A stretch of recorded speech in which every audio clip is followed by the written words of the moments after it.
wrestled here at Super 32 last year, and it was Mendoza getting the win that time. So, to my knowledge, 2-2 in their series, and who's going to take match 5? I'm curious to find out. Hard snap there from Castillo.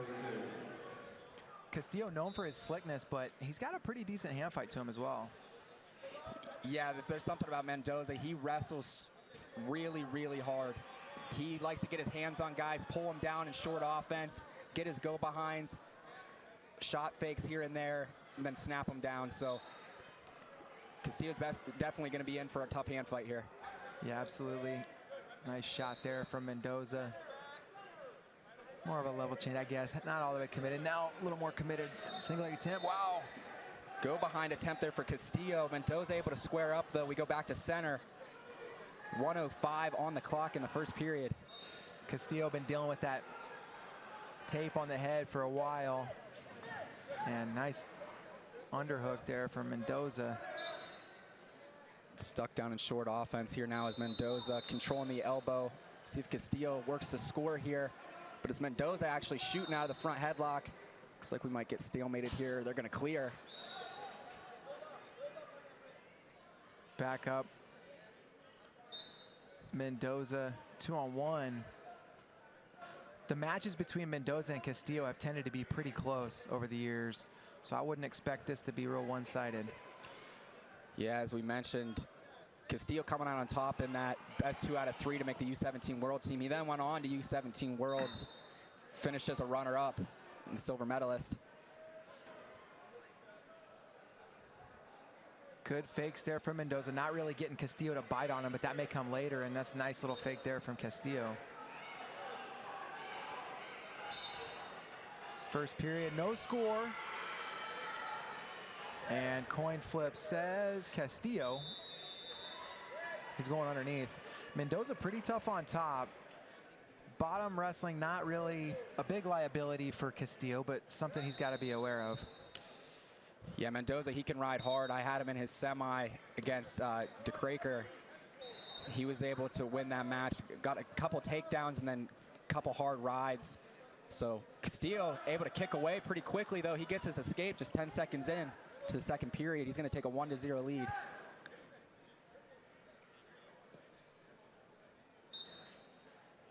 Two-on-one now for Castillo. The iconic moment for Castillo from U17 Worlds came in his quarterfinal match against Iran. Needed to score late, ended up jumping over his Iranian opponent to win right at the buzzer. That thing went viral as it should have, and now he's looking for that ankle. Back to that fake, to that sweep single for Mendoza. I've seen him do that all weekend. Really good at it, but Castillo is able to keep square with him.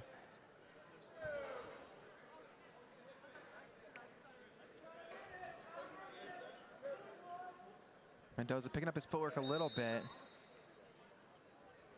Shot for Castillo, comes up with a 2-on-1. Both guys with a 2-on-1. Big underhook there on the edge. Oh, he's to the leg. Can Mendoza pull this in? He's got to get that leg shelved. Try to bring him back center. Castillo working with that wizard, though. Got 35 to work for it, does Mendoza. Running out of room, though. Stalemate there, and that little stalemate's a win for Castillo. Mendoza was in good position to try to improve. Another shot for Mendoza. He's extended once again, stuck down in this short offense position, controlling elbows.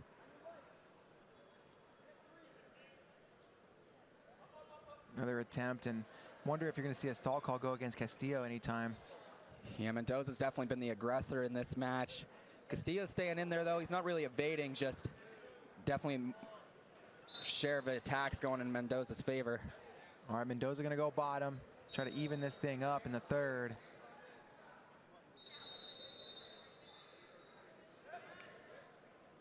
Castillo not really known for his top ability, so we'll see what his strategy is here against Mendoza. Mendoza goes short sit, quick escape. That's going to tie it at 1.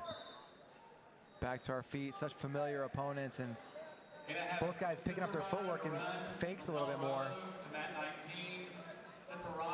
Castillo, it seems like he's almost like waiting for Mendoza to bite. Just like that, there's a stall.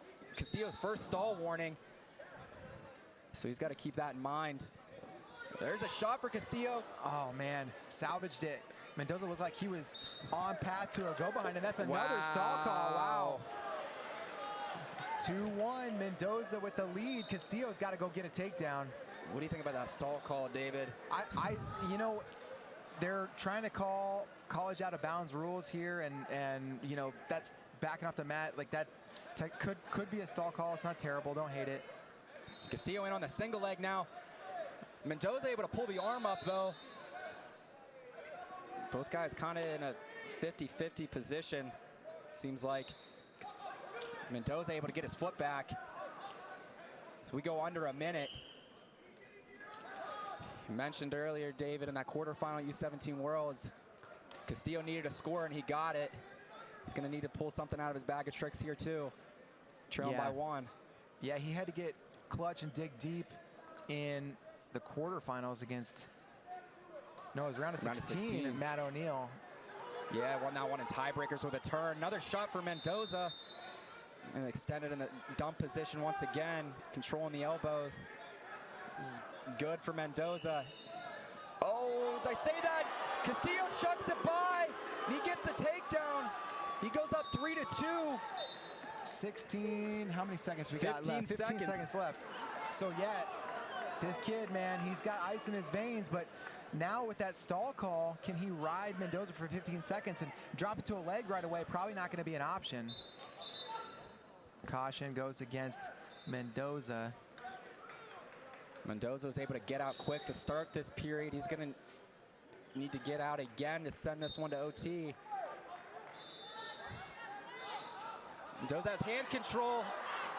Mendoza trying to get out. Castillo dropping to the legs. He might have done enough there to get him out of bounds, avoid the stall call. 5 seconds left. You know Mendoza's not done fighting.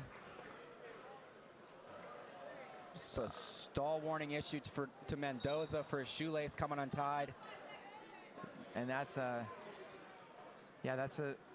rule. So now he's got it wrapped around the Velcro and he's ready to go. He don't want to waste much time. Strap it up, 5 seconds, here we go. Mendoza Castillo up to his feet.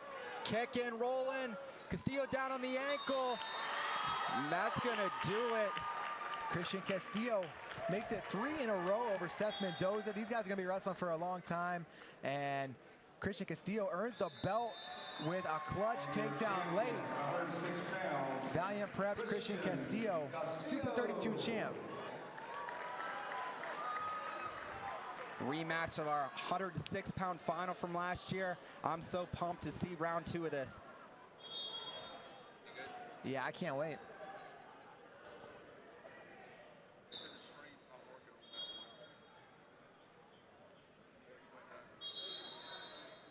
Action underway.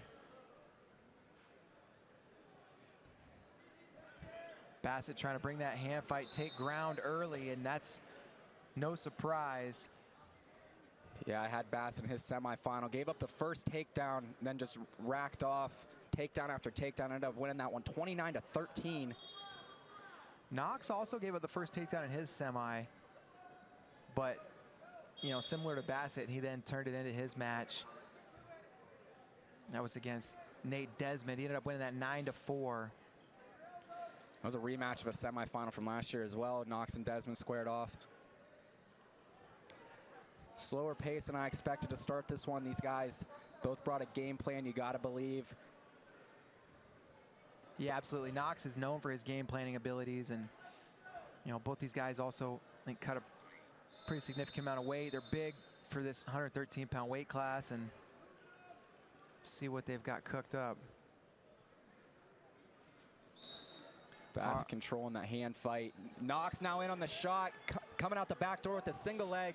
Bassett down on the ankle. This is a position that Knox is really good in, and one that he used against Bassett last year, and there's a stalemate. Pretty quick stalemate there. I don't hate it, though. I think Knox, he needed to continue to try to improve there a little bit more. Sense of urgency, I guess. Another shot for Knox. Now going sucker drag. Bassett's able to stay square. Already seeing some adjustments from Bassett from the last time they wrestled. Yeah, in that match last year, it was the shrug by of Knox that was giving Bassett a lot of problems. Good adjustment in that position again for Bassett. Knox was in pretty good position on that little drag, but Bassett able to square up. No score first period.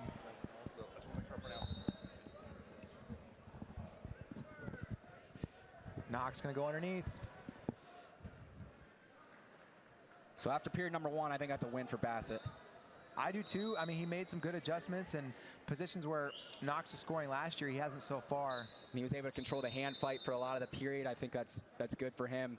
Try to make pace a factor here in this match. Knox fighting hands underneath.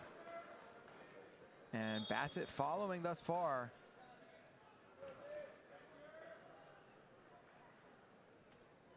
Tilt attempt. Big chop for Bassett, excuse me. Knox head on the mat. Now a tilt for Bassett. He's getting swipes. Wow. He's got 3 back points coming. It was the tilts of Knox last year, putting Bassett in trouble, and now Bassett trying to adjust for a fall. So last year it was Knox with these turns. This time it's Bassett with a 3-0 lead from the top position. He's bringing a lot of pressure on top, David. I did not expect this. You never really see Bassett. A lot of times he just cuts guys, goes for his takedowns, so you never really get to see him work hard in the top position. But he's really showing off the improvement he's made in this position. Yeah, absolutely. You can tell it's been an area of focus, and with just under a minute to go in the second period, it's Bo Bassett with a 3-0 lead.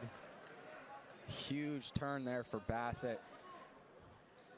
You got to believe he's going to want to continue to ride here.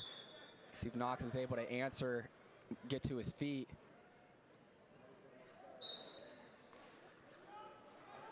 Knox now looking for a reversal, but Bassett trying to follow. Bassett still on a leg. Cracks Knox down to a hip. Knox has got to be careful scrambling in here, because anything that exposes his shoulder is going to be near fall for Bassett.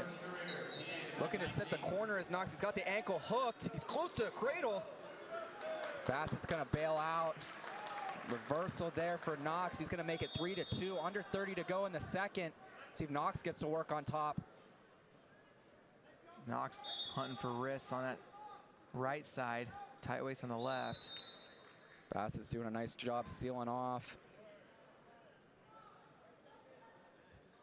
Probably Knox's best position here in the top position. Short time left. And Knox looking for a stall call. He's a little frustrated. Bassett's being smart underneath, not giving up those wrists. Doesn't want to kind of start rushing, giving up his wrists. Now this is an interesting situation for Knox. Down 2 in the third. He's really good on top, or down 1, pardon me, in the third. Looking for that tilt. He's close. A 1 count. Bassett looking for a reversal. He's going to pick up the escape. Now he's in on the leg himself. Chest lock for Knox. Bassett trying to hook that bottom leg. He's close to a fall here. Close to not control. Knox got to recover here. Now Knox looking to pass a leg. Bassett in good shape, and there's the takedown. They award the 2. He's going to be giving up near fall now.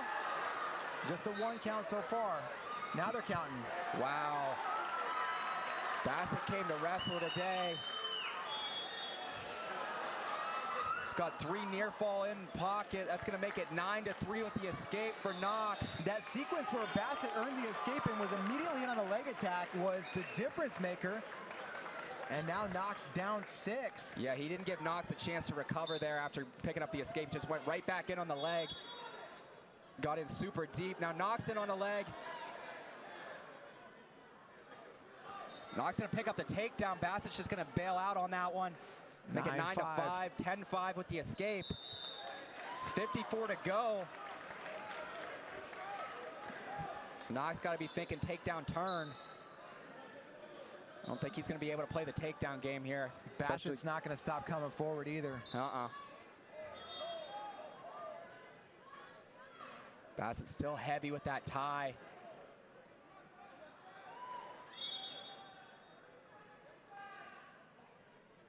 $35 to go. He's got to think feet to back. He's got to find a way to get on top at least, give himself a chance for a turn.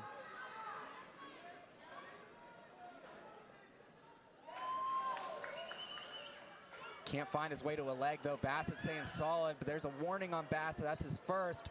Under 15 to go. Under 10.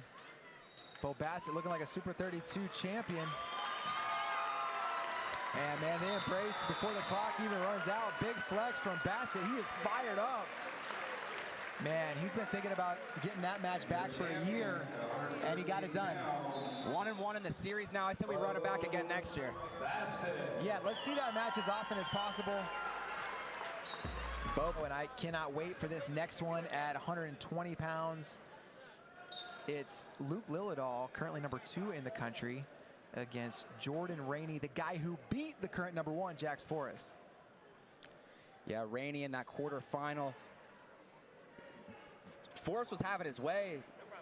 Midway through the second period, he was up 14 to 5, and Raney in on the leg. Lilledahl, good job hunting wrists.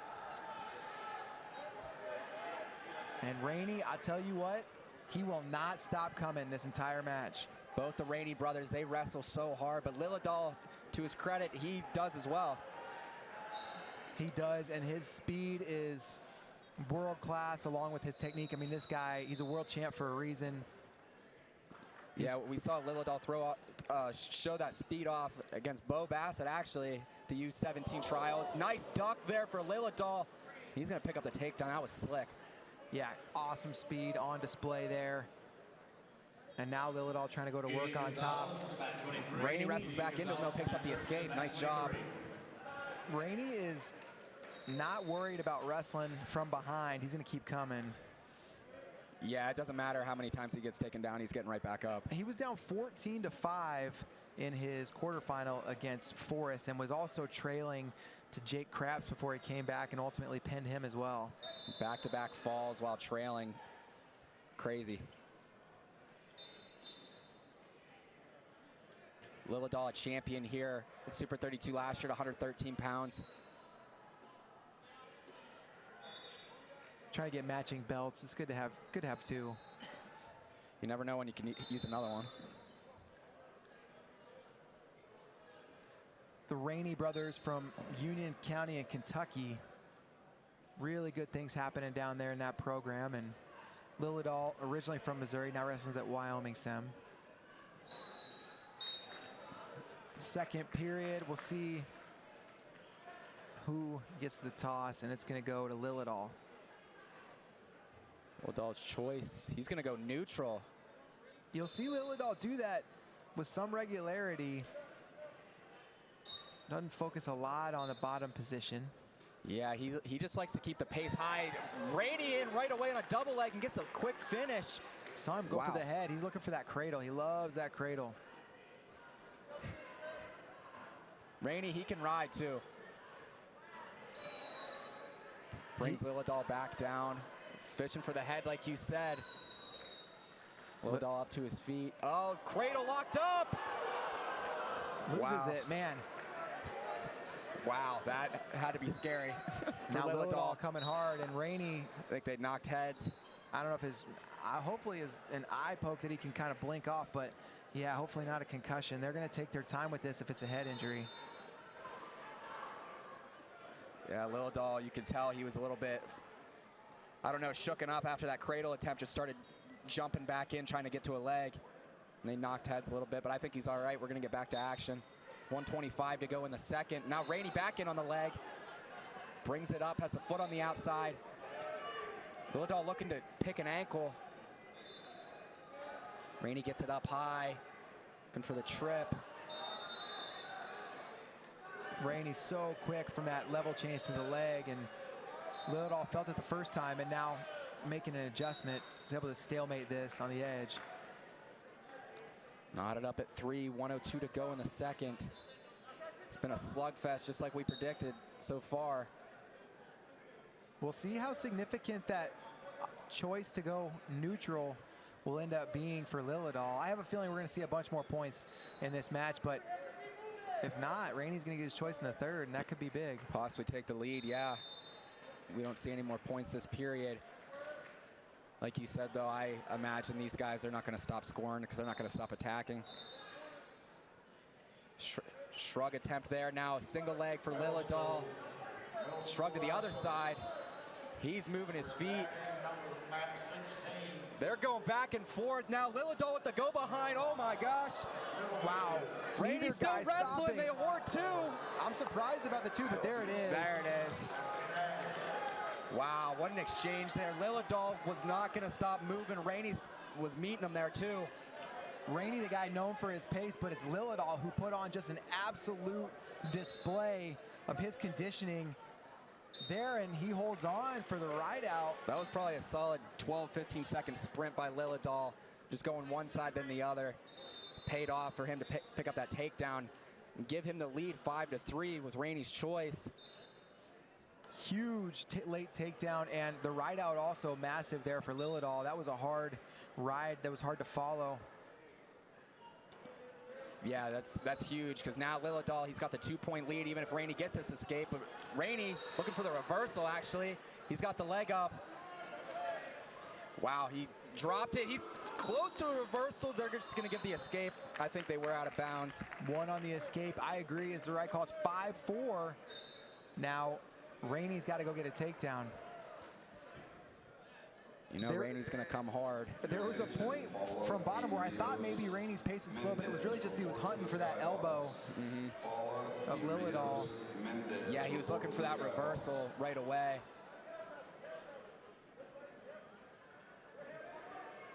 See if Lilledahl looks to continue to score. Raney's not going to stop attacking.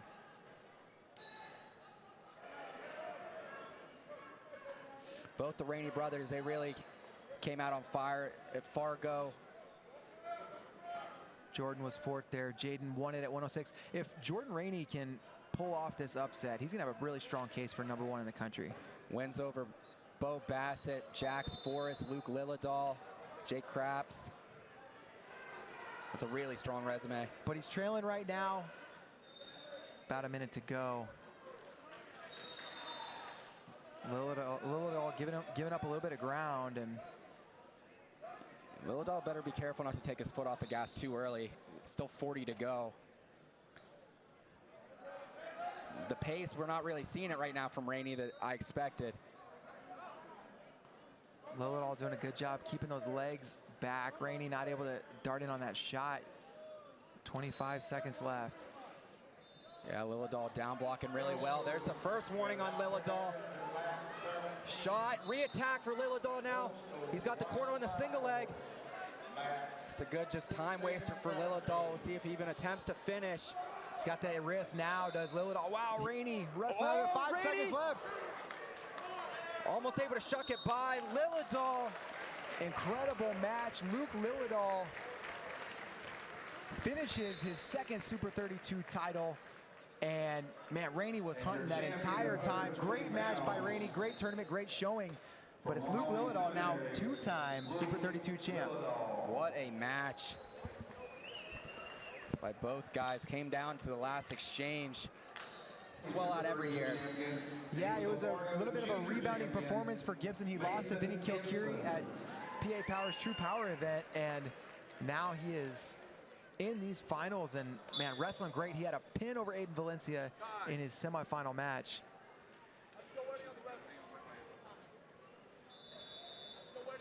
Gibson looking for his 2nd belt.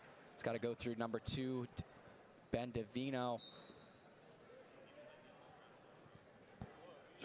Gibson getting right to work, looking for a dresser dump. Davino able to control that elbow, stay square. Throw-by attempt there for Gibson as well.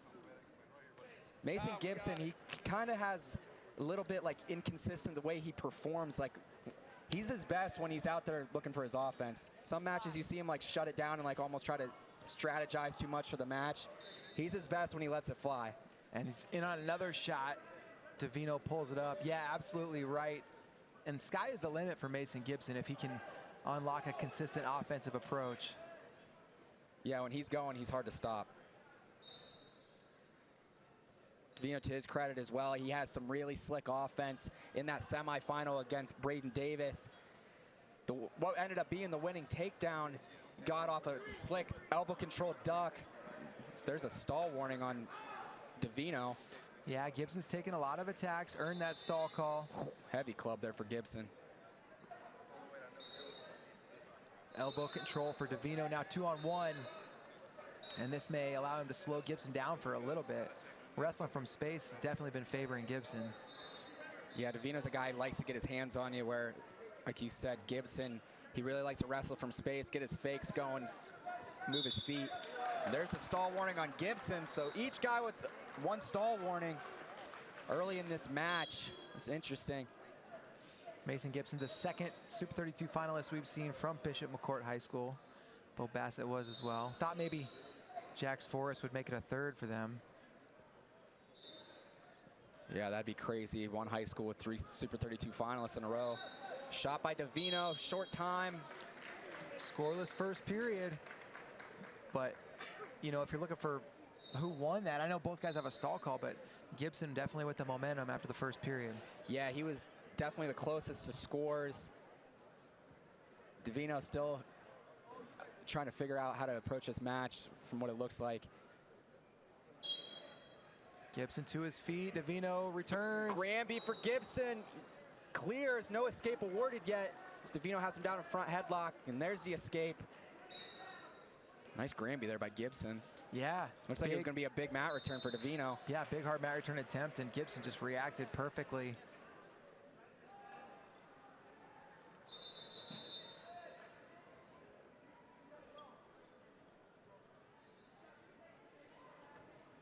Davino from St. Charles East High School shot. Oh man, nice shot attempt there. Just looking for a little cross ankle pick. Gibson able to get it out of the way. Heavy club for Gibson.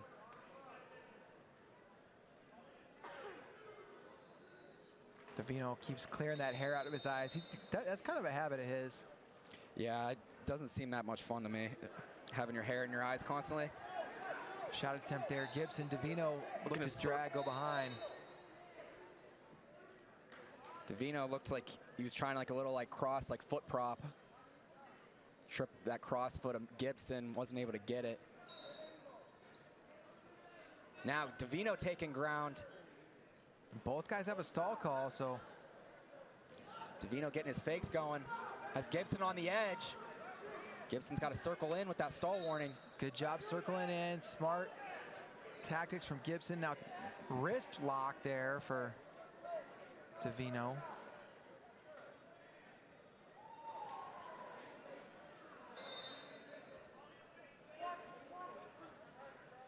Saw that match. Who's number one with Davino against Mark Anthony McGowan. It was sort of one exchange that won him the match. Late in the second period, he's able to lock up a cradle. So we know Davino knows how to win the tight ones. Yeah, absolutely. He's got tricks on top, but Gibson, like we mentioned, out easy. And now Davino is going to have his turn underneath.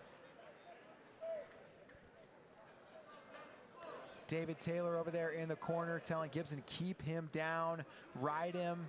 And that's coming from a guy who knows what he's doing when it comes to the top position. World and Olympic champion David Taylor, also Mark McKnight in the corner for Gibson. Davino up to his feet. He's able to pick up the escape. Knotted at 1. 1:45 to go in the third. We'll see who's able to get to their offense. Yeah, both guys been pretty selective throughout this match. Gibson probably the closest to converting in the first. Yeah, for sure. Not sure if we've seen Davino take a committed attack yet. He's still trying to get him with these fakes. A lot of hands to the face by Davino, though. They're going to stop that, warn him.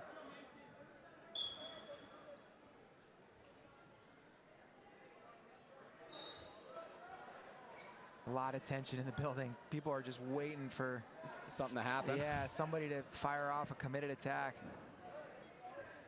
You know, both these guys have the ability to just, they're really explosive. They can score at the drop of a hat. 1 minute left. Shot by Gibson, re-attack Davino.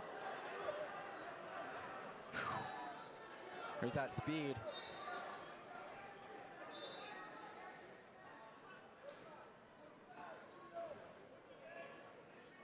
Hard tie there from Davino. Neither guy really trying to win the stall call battle either. I think these guys know that if they're coming forward, their opponent has weapons. Yeah, they have the ability to throw them by, hit duck unders and such. No stall call there as they went out of bounds. 28 to go.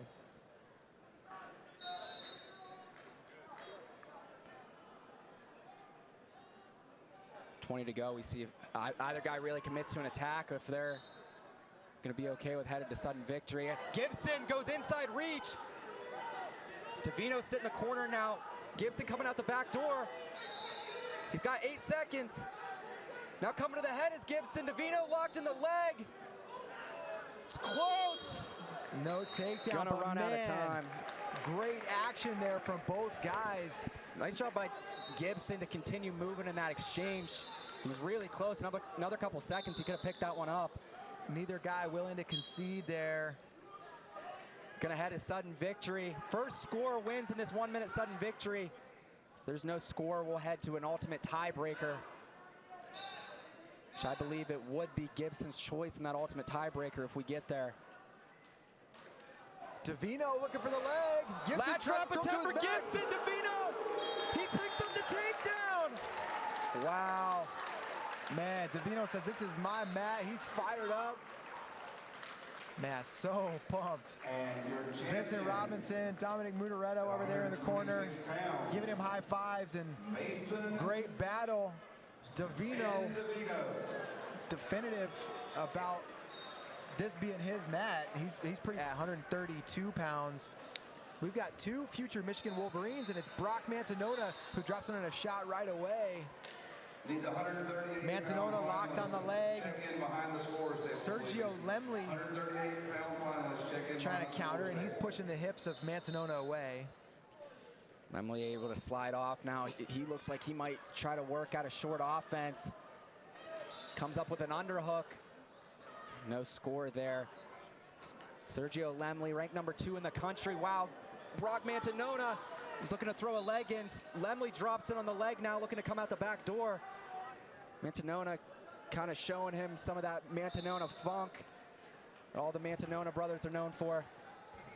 Yeah, Brock goes to the other leg, opposite side of the body, and now Lemley just trying to push his hips away, and it's like we're probably going to get stalemated here. They're letting him wrestle a little bit, but I agree. I would expect that we'd be back on our feet here pretty soon. Oh, no. Now Mantanona goes with seatbelt, looking to throw the leg in. It's close. He's got a leg. It's in. That's 2.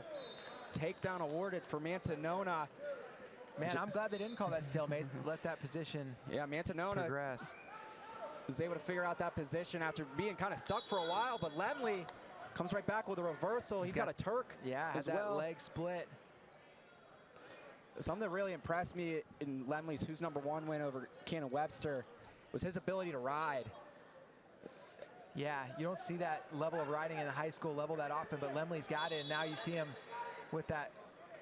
Oh, man, he's close to the turn. Oh, Mantanona using his hips, able to get that escape. Wow. Listen, if you watch the Mantanona brothers enough, you know that when they're on their backs, they are thinking about points. Oh, they're more than comfortable rolling across their backs. Mantanona warned for stalling as he went out of bounds there, just 5 seconds to go in the first. And that'll do it. Mentioned both these guys headed to Michigan.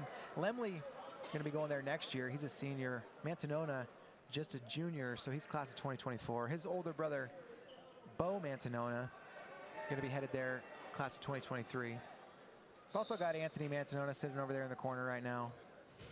No telling what Troy Mantanona's doing. No shortage to Mantanona brothers. I say keep them coming. Brockman, yeah. Fun to watch. Brockman trying to get going on top, but Lemley is out. Escape right under the leg. Little gator bacon attempt by Mantanona. Lemley doesn't want to mess with Mantanona's hips anymore. He's pushing him away. It's going to make it 5-4 for Lemley now after that escape takedown. Some absolutely crazy sequences in this match, and Lemley's in on a shot. Looking to crack Mantanona down now. Split for Mantanona. It's going to look to drop to an ankle, it looks like. Lemley's got to protect his feet here as he's dragging Mantanona back to center. Going to cut him back. He goes to the body. That looks close to 2. Mantanona still locked on that neck, back though. to that gator bacon again, and Lemley's able to drop his hips on him. And pick up the takedown, make it 7-4. Who's number 1? Sergio Lemley showed he can get it done. If he needs to ride, now showing off his work on his feet, and now he's got that leg in. Yeah, going to work with this. Oh, wow, Mantanona wrestles back into him. Looks like Lemley was about to pick up the turn. Second time in the match, Mantanona's been almost on his back and converted that into a much better position for himself. Yeah, now Wizard seatbelt, he's going to pick up his escape. For as much momentum as Lemley has had in this period, it's only a 2-point lead, 7-5. Yeah, those hips of Mantanona giving him a lot of trouble underneath, rolling around, not able to get to his rides. Back to that high crotch again for Lemley. Looks like he's close to getting that second arm across, but Mantanona's still locked in the crotch. Mantanona's length helping out a lot here, but Lemley's going to secure the 2. Make it 9-5. Now hooks that leg, good adjustment. Short time here. Lemley's just got to try to plant Mantanona's hips on the mat right now. Starting it out for the ladies. And that's what he's going to do to ride the second period out. From Illinois. All right, so 4-point lead for Lemley means Mantanona's got some work to do. And her opponent will be a U15 freestyle national champ in 2021. All right, hey, reversal to his back. That gave him the lead. Yeah. He's good at those. I think Lemley knows that too. He's trying to stay away from getting hips involved. Stepping over the leg might ensure that those hips get involved. Yeah, that's true. Yeah, Mantanona now dropping down to the leg. Little 360 by Lemley. He's able to come back out on top. 135. Deep tight waist. Oh. Lemley gonna cut Mantanona. He's really outside of a couple exchanges. Well, that first takedown, I guess, for Mantanona. Lemley's dominated neutral. I believe 3 takedowns for Lemley.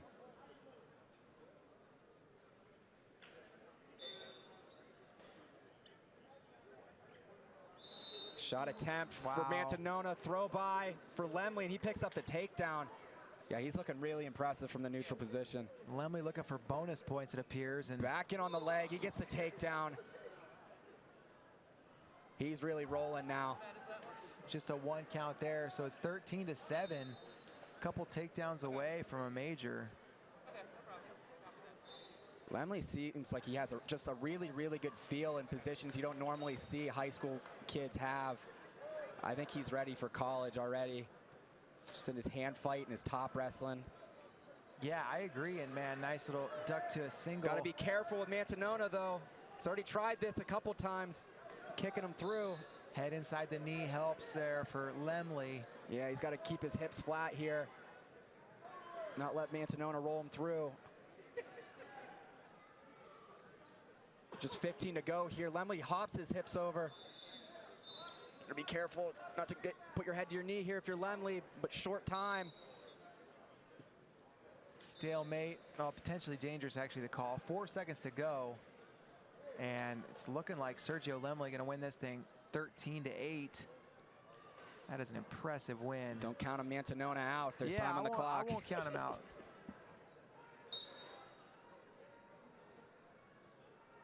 All right, now you can count him out. All right, now this time it's official. It's 13-8. Sergio Lemley, man, ultra impressive. This is a guy that I think was, you know, before this a little bit known for wrestling close matches and maybe not open it up to get to his offense, but this replay, we got Vince Bouzakis. He's in the red, in the leg already, in on the leg already. He's taking on PJ Duke in the green singlet, green ankle band. Make it easy for you at home. Red singlet, green singlet. Bouzakis, younger brother of former Super 32 champ Nick Bouzakis, and PJ Duke has already won one of these. He was Super 32 champ last year as a sophomore. Well, actually, as a freshman, he was a finalist as an 8th grader. Just a sophomore now. Yeah, Duke, just a sophomore now, is able to take out Corey Land pretty convincingly in that final last year, 126 pounds. And it seems like he's only improved since last year. Yeah, I agree. He's looked really good. Bouzakis as well, he's looked really impressive. This was a final. Nice little drag. Fargo, it's Duke in on the single leg, gets the far hip and picks up the takedown. PJ Duke currently sitting at number 2 in the country behind Ryder Block. Block was registered to compete here, but is not here. Yeah, second seed at this weight was Pearson Manville, number 5 in the country. He actually did not place in this bracket, so that just tells you just how deep some of these brackets are at Super 32. Bouzakis looking for a shot, but Duke, good job stopping that attempt. As I was mentioning before, this is a final out in Fargo. Duke was able to come out on top in that one, I believe 6-0. So we'll see if Bouzakis has been able to make any adjustments since July.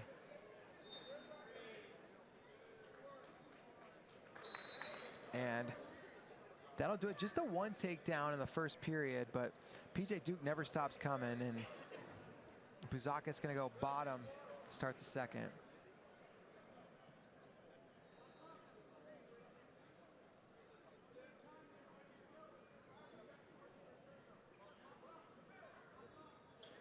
Duke gonna wrestle from optional start. Yeah, it looks like he's just going to cut Bouzakis away, get back to work on his feet. I've been watching him a lot this weekend. Been seeing him do this a lot. He likes to just keep the ball rolling on his feet, but Bouzakis the one attacking.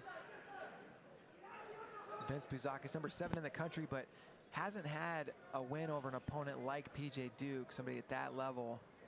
This will be a big moment for him, and the longer this match stays close, the more confidence Bouzakis will have.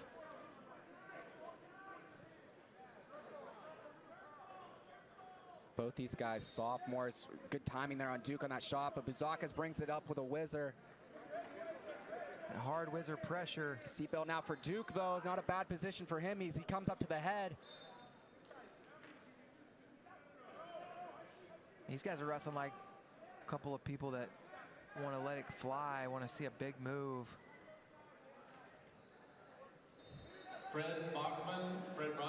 Both these guys just sophomores as well, so we could be watching this match for a bunch of years to come.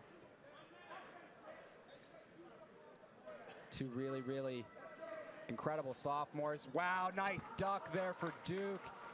Went single leg at first, and Bouzakis was able to pull the leg away. And then Duke just ducked the arm, went hip to hip. That was really, really nice. Very opportunistic there for Duke. Looked single, and then, man, just noticed, hey, I got an easier way to finish this takedown than fighting through this leg. Able to get the return as well over on the edge. Just 30 seconds to go in the second period. Duke dragging a toe, get a couple seconds off that clock. It's really savvy, especially for such a young guy. See if he can keep Bouzakis down for the next 27 seconds. That would be huge in this match. You don't see Duke ride a lot. He likes to wrestle on his feet, but you have to think, like you said, with just 27 seconds to go, it'd be a big ride out. Cartwheel attempt for Bouzakis, put himself in danger. It's close to giving up near fall. Man, Duke almost had it. 15 to go, and he's all flattened out. Duke followed the hips really well there and just pressured in when Bouzakis attempted that cartwheel.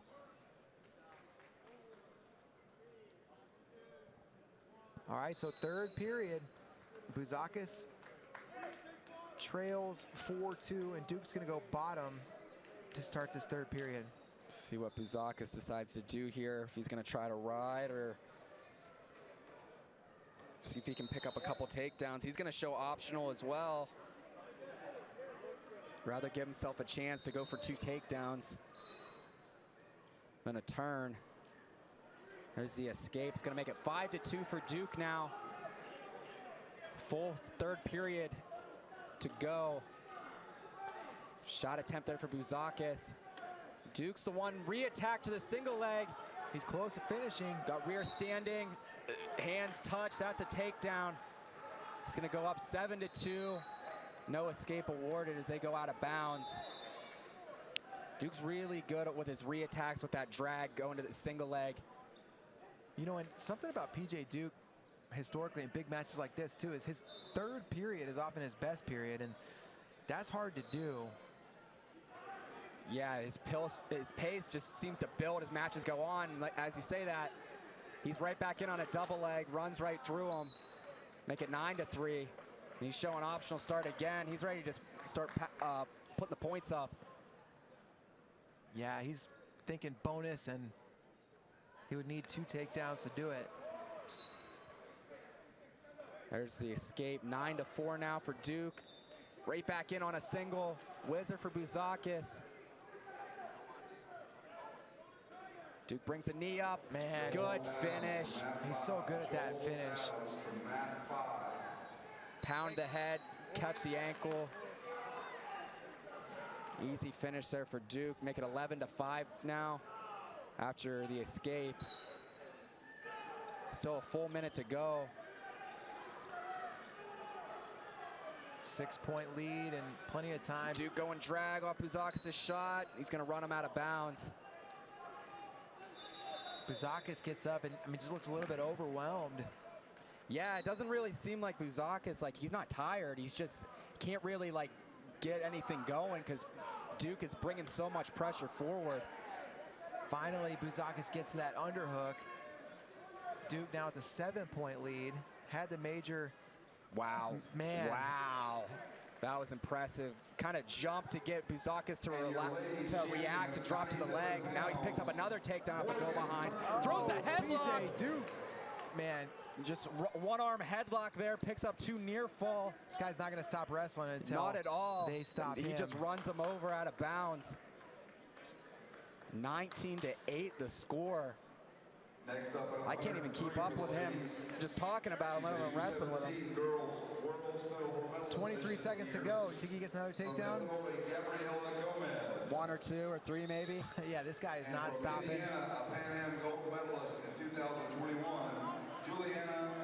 He's still coming.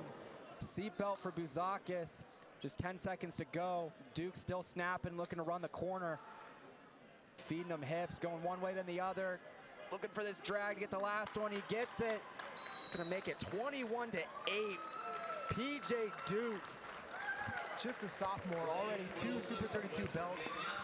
And man, he is fired up as he should be. That just, not only did he win that tournament, which is a hard enough thing to do, but he just was ultra impressive from whistle to whistle. And Mac Church. Mac Church was up there. It's number 3, 5, and 6, all up in that top side. We expected that to be the semi. Dalton spoiled that in the quarterfinals, taking out Adams. Then went on to beat Coy Biskins 3-2 as well. So he is on fire with 2 top 5 wins, or excuse me, top 6 wins back to back. Headed into this final. Gets a chance to make it 5, 6, and 7 right in a row against number 7 Gilcher. And he's in on the re-attack right away. Skying that single, looking for the trip. Yeah, trip attempt there from Dalton, and Gilcher trying to post, slow this thing down a little bit. Wow, Trip. nice trip. Weston Dalton all over that single leg finish and gets the 2-0 lead as they go out of bounds. You see a lot of guys when they get to that single leg and they get it up in the air, they're like start running guys towards the edge and like try to rush the takedown to get to that far leg. He stayed really patient, pulled Gilcher back in, If you finish second, third, Took his fourth, time, or then got to that easy finish with the trip. you can do the same. Really nice job there by Dalton. Gilcher out, it's 2-1. And Gilcher can score in a hurry. He has got an incredible duck under. He's got a lot of ways to score, but he's been pretty good all weekend at wrestling in tight matches. If this thing stays a one takedown match, don't count Gilcher out. Yeah, we saw Gilcher in the round of 16 yesterday. Gets Grungo. He's losing 2-0 after the first period, and he just did everything he had to do to come back to win that one 3-2. Rode Grungo out the whole second period, then was able to pick up his escape to start the third, got the takedown and ride out. So this guy knows how to win close matches. Gilcher looking for a single. Nothing doing, now goes 2-on-1. She was fifth at Borgo this year. From California, Keely Tavallo. Short time left in the first, and a couple hard snaps there from Gilcher. Oh, single leg for Gilcher. 10 seconds to go. It's not a lot of time to finish, and Dalton is so good in this chest lock. Yeah, he's just pinching him with his knees. Not giving him any space. His pressure when guys are on his legs is really unique. You see him, he'll pinch like that, he'll go chest lock. Yeah, start to like lift them with their gut. It's kind of awkward look to it, but it's really, really effective. Doesn't give guys the space to run corner. Dalton up to his feet right away. Nice return there for Gilcher, cutting back that leg. Tried to return him into almost a Navy ride, wasn't able to get it, and Dalton out. Now 3-1 the lead. Saw Gilcher get to a single earlier in this match. See if he tries to go back to it. Both these guys, pretty big 145-pounders. Granted, weigh-ins were 2 days ago, but regardless, they're looking pretty big right now. Yeah, absolutely. Snap down, drag attempt here for Gilcher. His foot's still in. Drops down to the double. That looks like 2 to me. I don't know what the camera angle, and there it was. Yeah, I don't know what the hesitancy was there, but I couldn't see from my angle. Looked like 2 from the start, but nice job by Gilcher there on the edge. It looked like they were just going to go out of bounds. He was able to circle in, drag, almost to like an inside trip, double leg. A little over a minute to go in the second. Dalton gonna try to get back up to his feet, regain the lead, and he does. It's 4-3. Uses that elevator to kick him off to get the escape. Under a minute to go now in the second. Dylan Gilcher from Michigan Powerhouse Program, Detroit Catholic Central. Weston Dalton from Pueblo East in Colorado.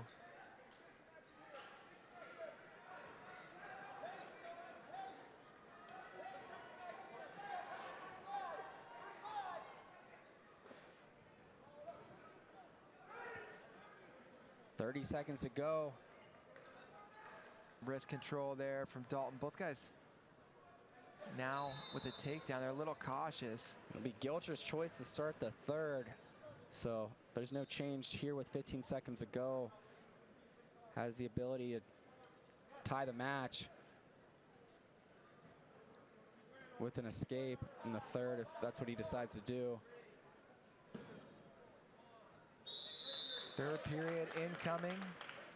Dylan Gilcher, Michigan commit, is going to go bottom, and Dalton, who's headed in Nebraska, going to try to take care of him on top. 2 Big Ten boys here. Gilcher up to his feet.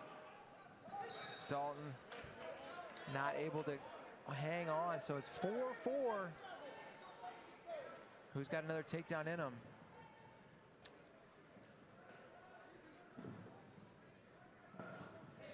Saw that attack early in the first period by Dalton. Haven't really seen him go back to any attacks since.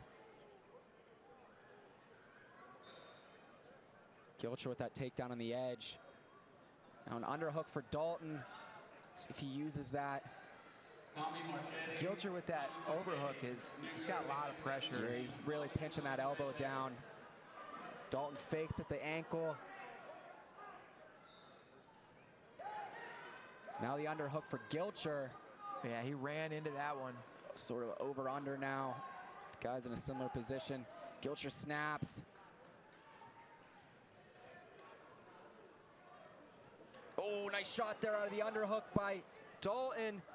Sit on the single. Wow, heavy hips for Gilcher, and transitions right into a Turk. Takes a 6-4 lead, looking for... He's gonna try to cast that hip a little bit and not able to. Dalton needs to work up. At first, when he hooked that bottom leg, you saw Gilcher start like reaching back towards that back ankle, almost for like a bow and arrow, but I think he might have realized he might not be allowed to do that here. Yeah. So 6-4, Gilcher leads, 24 seconds to go. Gotta be thinking reversal here if you're Dalton. It's gonna be hard enough to do that, let alone try to get an escape takedown. Back to that cross leg return. Yeah, that nice mat return. That's huge. He's got a broken flat now. 10 seconds to go. Dalton to his feet, turns. He's gonna be coming quick. Short time. That's gonna do it. And man, Weston Dalton, so close. What a good tournament, but it's Dylan Gilcher, the 6'5" Super 32 champion in the finals. Gonna get that belt. Well-deserved belt there for Dylan Gilcher. Gave up that first takedown, but like we mentioned, this guy... Lilledahl, Lockett, top seed, and Ty Waters, your number 2 seed at 152. And this is a real clash of styles. Ty Waters, one of the best scramblers in the tournament. Yeah, just looking at these two, you can tell completely different body types. Lockett, a little shorter, stockier. Waters, a tall glass of water. Re-attack here for Lockett. This is where he's really good, timing his re-attacks. Waters, though, really good in the scrambles. Puts guys in a lot of unconventional positions. Lockett looking to go golf swing on that finish. Waters able to get his foot back to the mat. No score here, minute to go in the first. Watch Ty Waters last year at PIAAs, and man, he doesn't need much to hang on to keep himself in a position. Lockett can be pretty deep, and Waters may still be in it. Yeah, Waters really good in like that closed wizard Jonesy tilt position. Saw him hit that a lot at PIAAs last year on his way to his first state championship. Waters, a West Virginia commit. Wow. Inside reach in the single leg for Lockett. He brings it back up, similar to position where we were a little bit ago. He's able to cut double that time and finish it off for a takedown. Yeah, quick finish, getting that hip on the mat, that's key. And I mean, you could tell right after the hip hit the mat, Waters was already back into scramble mode, and so you only have that split second if you're Lockett, and he took advantage of it. Yeah, almost the exact same position he was in on that single leg as his first shot. That time, after feeling it for the first time, he wasn't going to try to trip or swing anymore. He just went for the hips and drove off that double leg. Lockett going to finish the period on top, so the late takedown turns out to be a really nice advantage for Lockett. Instead of a 1-point takedown, which is what you see a lot of the times, it's a 2-pointer. Yeah, it's almost like in these tight matches, it makes more sense to attack late in the period, but not to say you shouldn't be attacking the whole match. Yeah, Lockett did have a good attack earlier, but it's ultimately that second one that he converted, and hard mat return. Granby there. He's rolling. Able to pick up the escape now as Waters make it 2-1. Minute 40 to go in the second. Lockett wrestling from low. On the knee, and now comes back up. That's something Lockett likes to do a lot, stay low and try to time the hands of his opponents reaching towards his head, and he'll just blow right under him off double legs. It was interesting in his semifinal, he took on Connor Harrer of Pennsylvania. And to combat that, Harrer was just dropping to a knee himself, and he wasn't coming off it. And Harrer had a late lead in that match. Lockett was able to just get one big double leg off to near fall to win that one 8-3. Yeah, great clutch performance in the end of that semifinal match for Lockett. Now, with the 2-1 lead, it's going to be Waters that's going to need to get to his attacks, but wow. Double leg for Lockett. Whizzer, seatbelt position now. And Waters is comfortable here. Able to get his foot back at least, now dropping to an ankle himself. Lockett trying to go limp, but man, you see Waters so dangerous. The ankle coming back into him.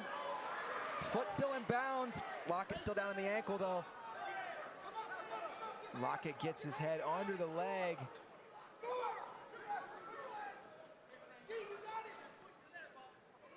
Waters trying to pull his ankle out. Lockett wrestles back into him. Now looking to go to that Jonesy position with just 10 seconds to go is Waters. He's really good here. Really good here, and Lockett keeping his body flat on the mat so that he didn't go over. He didn't want those hips to come up at all, and still 2-1. Now be interesting to see what Lockett does. Waters really tough in the top position. Very tough. And he's going underneath. He ain't scared. Waters has got turns from some very unconventional positions. Yeah, he's really tough in the top position. Lockett's not scared though. Right to his feet, and he's out immediately. So good choice there by Lockett to go down. He now leads 3-1. Now my question is, does Lockett keep shooting? That's exactly what I was wondering, because Waters just demonstrated how dangerous he is as a counter wrestler and in scrambles, and so now Lockett's gonna have to think twice, but if he shuts down, then Waters maybe will get to his attacks. He looked for a single. Real extended, now looking to pull out Waters. See what kind of offense he has. He's got to be careful though. Ooh, there's that duck for Lockett. I was just about to say, when he starts reaching towards the head, those double legs and that duck under is coming from Lockett. So he's got to be smart when Lockett starts dropping to that knee. Lockett drops back down, a little over a minute to go.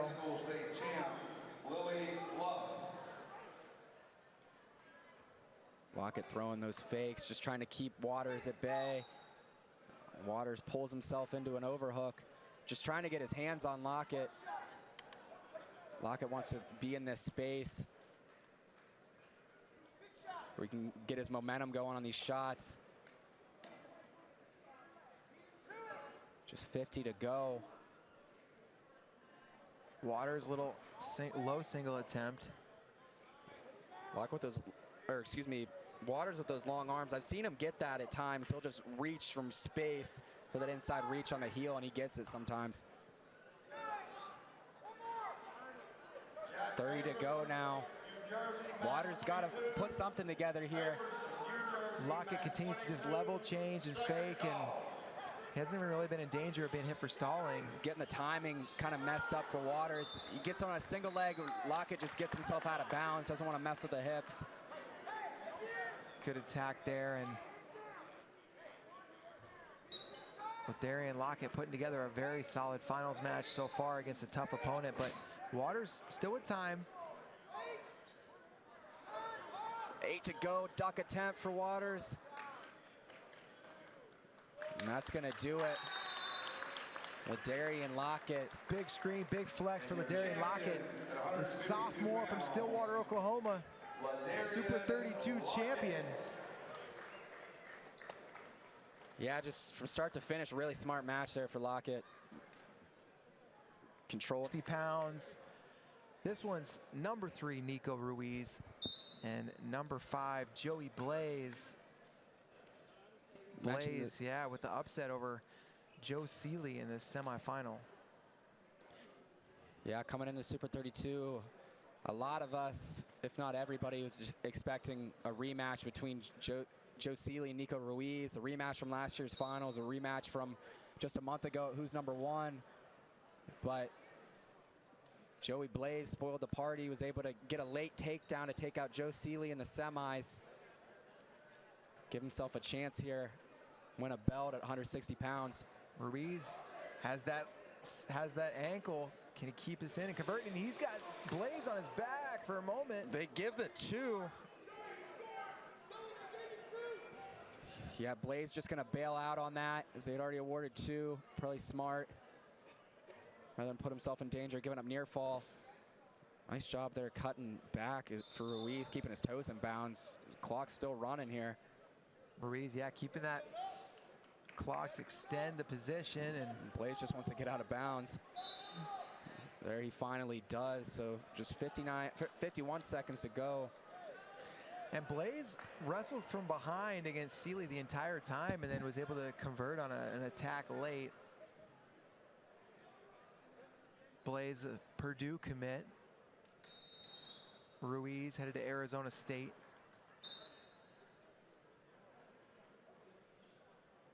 Blaze quad pod. Trying to fight hands. Ruiz is very tough on top. Super 32 champ a year ago, and he used a lot of his top work to beat Joe Seeley in that one. Yeah, Seeley able to get his revenge just a month ago at Who's Number One, but not able to get that matchup again here. Come back, 30 seconds to go in the first.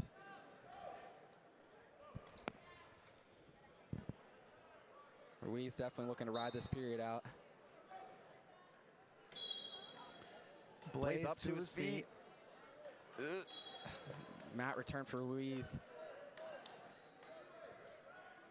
He is a sticky wrestler on top. Yeah, he's just floating side to side, keeping the pressure down on Blaze's head. Breaks him flat now. Just 5 seconds to go. Looks like that's how we're going to end the first period.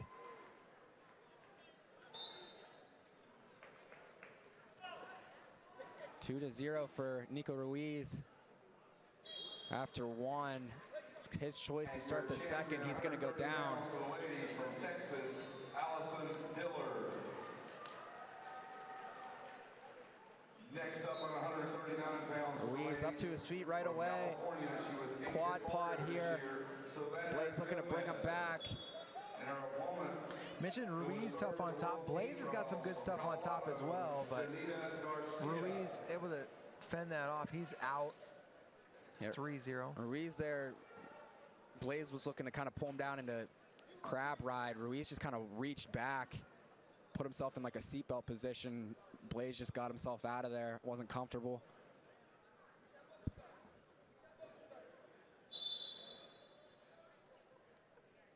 Ruiz had a really tight quarterfinal match with Pennsylvania's Andrew Christie. I believe that match went to sudden victory.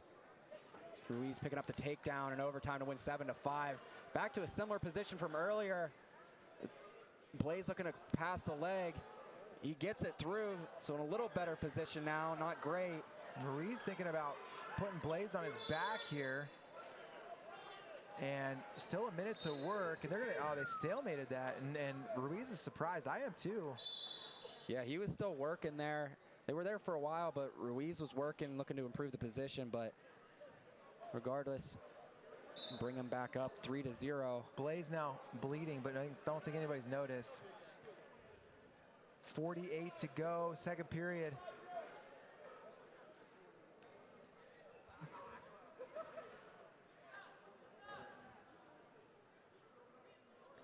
Blaze picking up his footwork a little bit.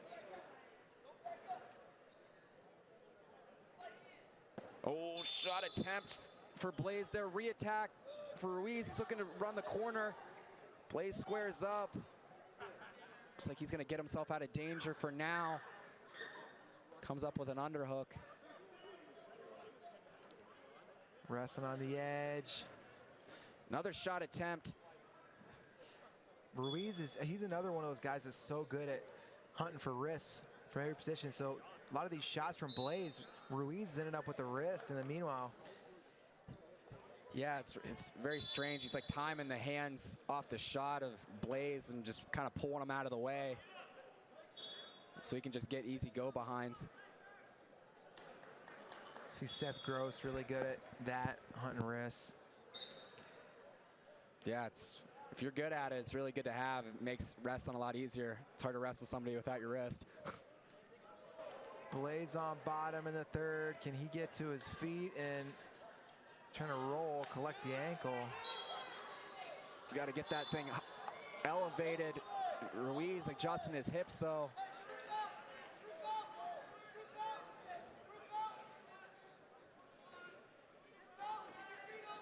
Gonna get his hips high as Blaze. Oh, he's in a lot better position now. He's gonna pick up the reversal.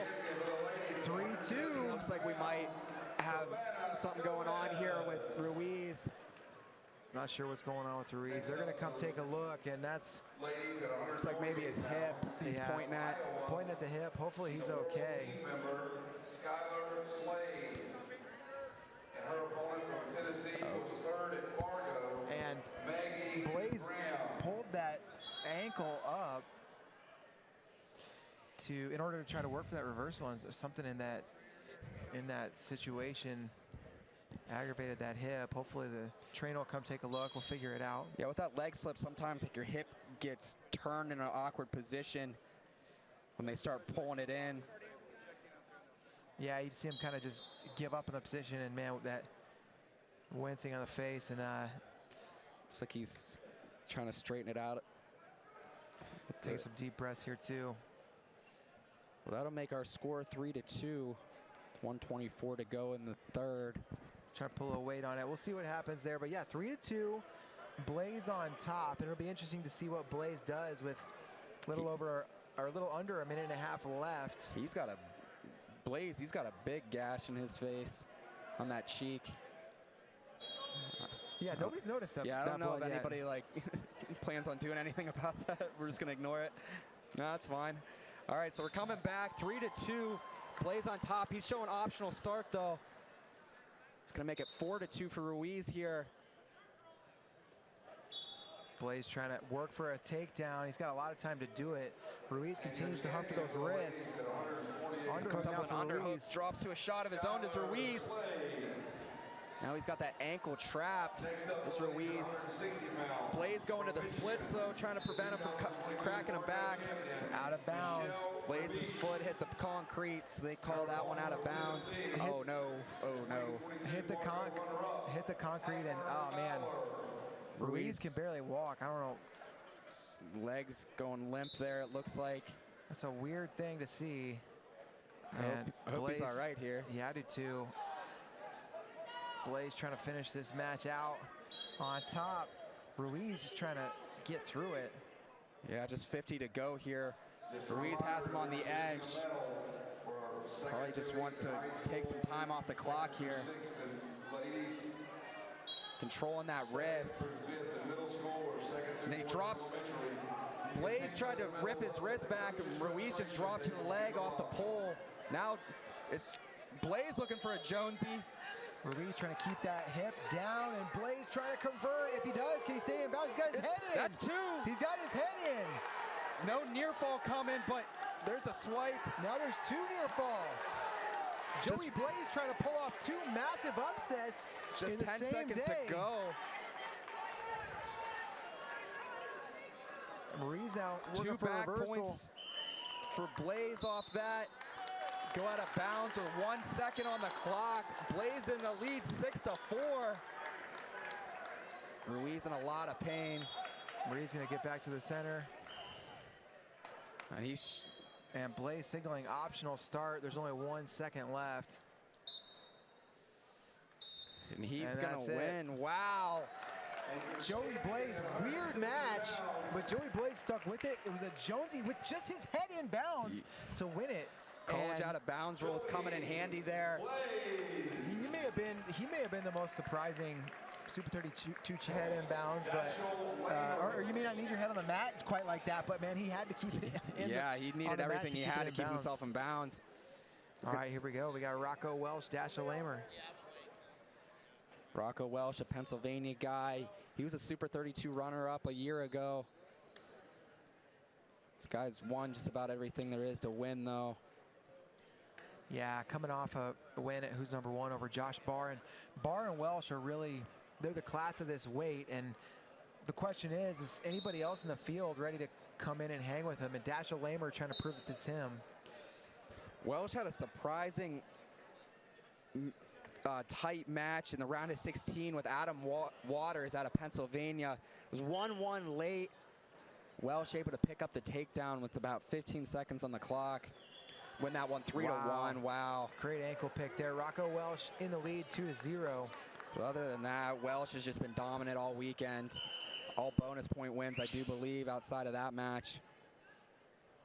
Welsh with the Iran singlet. So I haven't seen an Iran singlet at Super 32 since Troy Spratley in 2020. I don't know how I feel about it.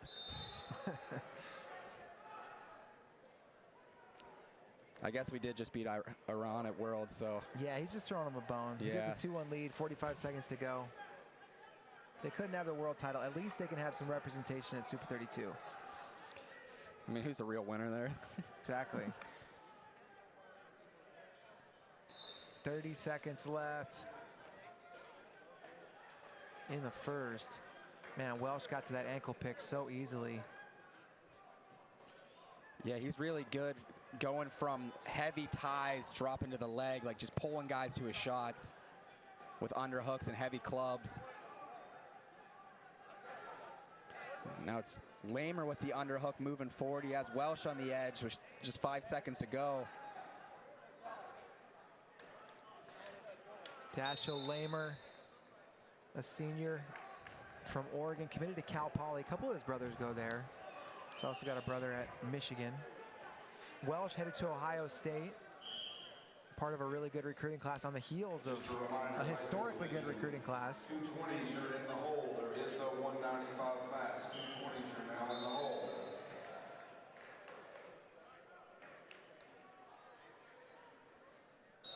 Welsh on bottom to start the second, and he's up right away. Lamer getting his leg in, though. Lamer really tough in the top position. I had his semifinal. He put on a tough ride to win that match 3-1 against Dominic Federici. Lamer trying to pull that wrist out.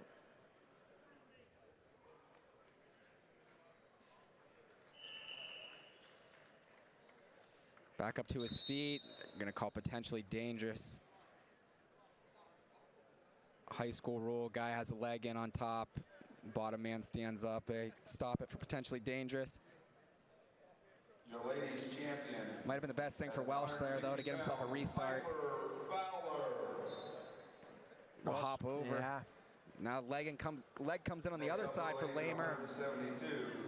She was 6th at Fargo in 2021 from Pennsylvania. Lamer pulling on that wrist, man. He's got some good skills on top. A lot of pressure coming forward with that leg, pulling on the crossbody. 73 kilogram under 17 world teams title strength champion. Lamer putting himself in a really good position with his choice headed into the third. If he were able to get this ride out, not really much coming from underneath by Welsh. Not sure how much he can do, though. Yeah, he's Lamer putting a lot of pressure on that arm. complaining about something. I think with that cross body, how Lamer was pulling the arm, might have been putting a lot of pressure on that elbow.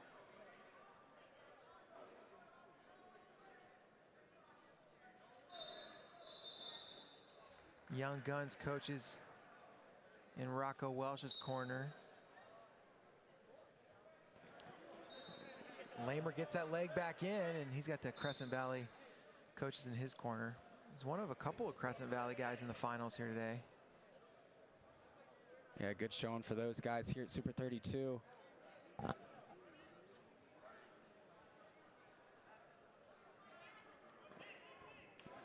It's not pretty, but Lamer's just bringing a lot of pressure with that cross body ride. Yeah, taking a lot of time off the clock in the second period, but also just making Welsh carry his weight. And they're going to warn Lamer for stalling. I'm not sure. I don't agree with that. Yeah, it was Welsh underneath, just keeping his hands locked. So Lamer couldn't really do anything with that cross body, even though he was trying to pull it.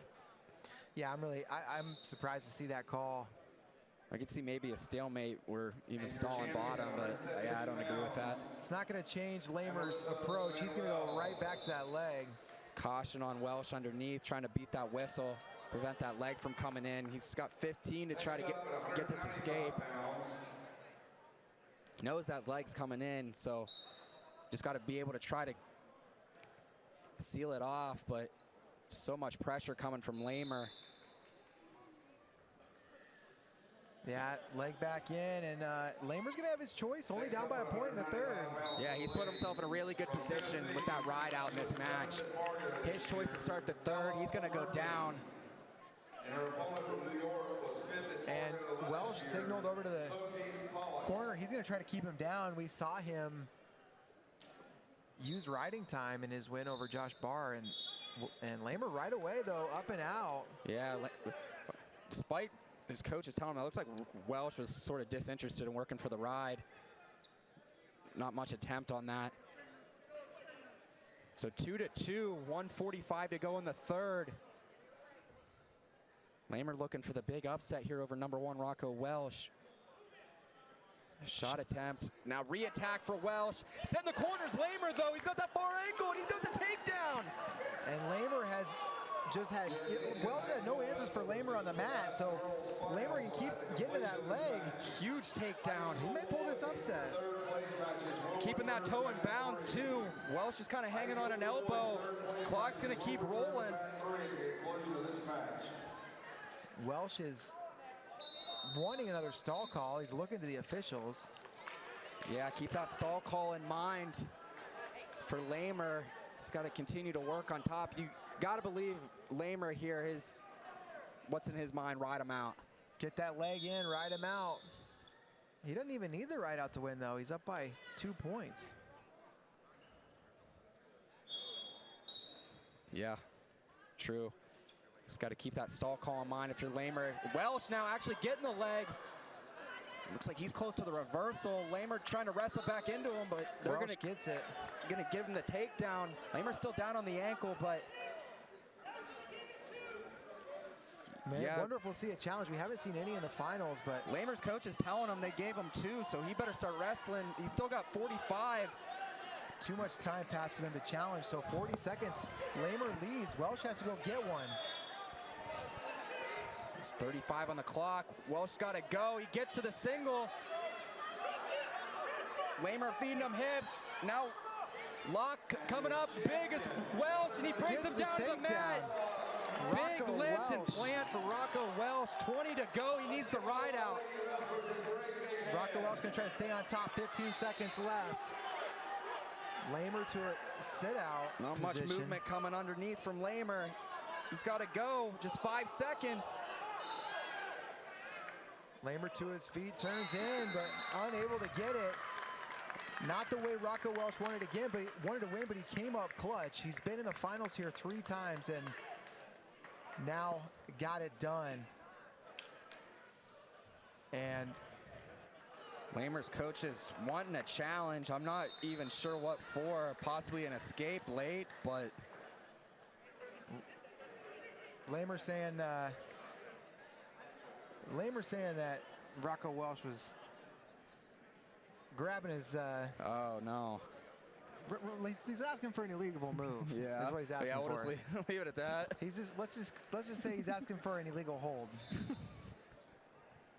A couple of them. Yeah. So we'll see. They're gonna take a look.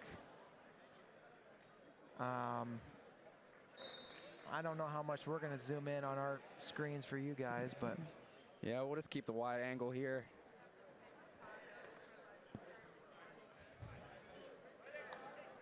I'm gonna take a look.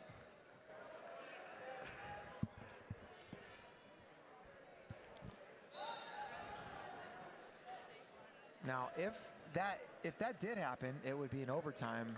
Yeah, you situation. would think that would be a legal penalty hold point. and a penalty point. Yeah. And then we would probably go to overtime. So that's what we're waiting to find out. Welsh not happy. He's wondering what we're even doing here, but I wonder if this is the first time that the officials have reviewed this particular situation. I'm not sure that I've ever seen this before, but Tell you what, if you're Cal Poly coaches watching this match, you got to be really impressed with Dashiell Lemley. You yeah, gotta know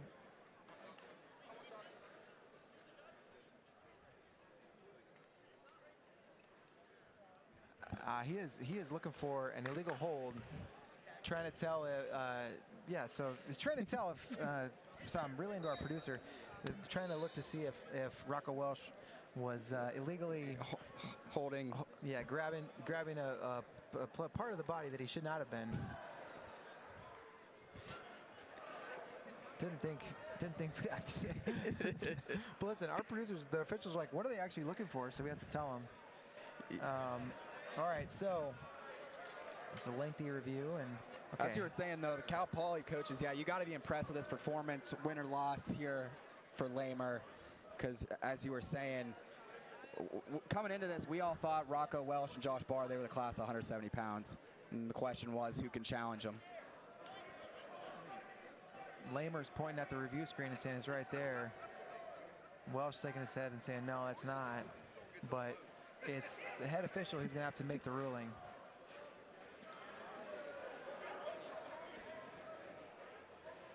Yeah, we're gonna get a decision now. Not sure what to say. Well, here's the big reveal.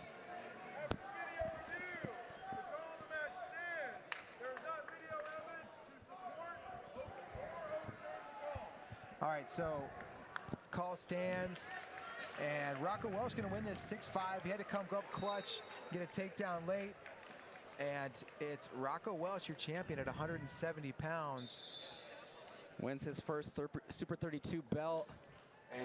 Lamer gave him everything he had, though. Like, he really... And so good stuff there. And now we're up at 182 pounds. It's Tate Noctor and Ryder Rotski. This is a rematch from the third place bout in Fargo this summer. Noctor won that one. 8-8 crown criteria, and that's why he's got the ranking just one spot ahead of Rotski. Yeah, number 6 and number 7 in the country coming into this tournament. And it's Rotski getting to the double leg right away. Rotski awarded the takedown. Rotski trying to become a 2-time Super 32 champ. He beat Clayton Whiting in the finals last year. And Rotski's on top. Noctor trying to fight out from underneath. Both these guys been pushed this tournament. Few tight decisions, but they've made it here. Rotski had to come up with a 1-0 decision over AJ Heeg. Number 5 AJ Heeg in the semifinals. He's able to pick that win up, so that's a good win for Rotski. Yeah, just to get to this final. He's riding tough here. Noctor really fishing for that bottom ankle. He's sort of keeping himself glued here to Rotski, as Rotski has that half.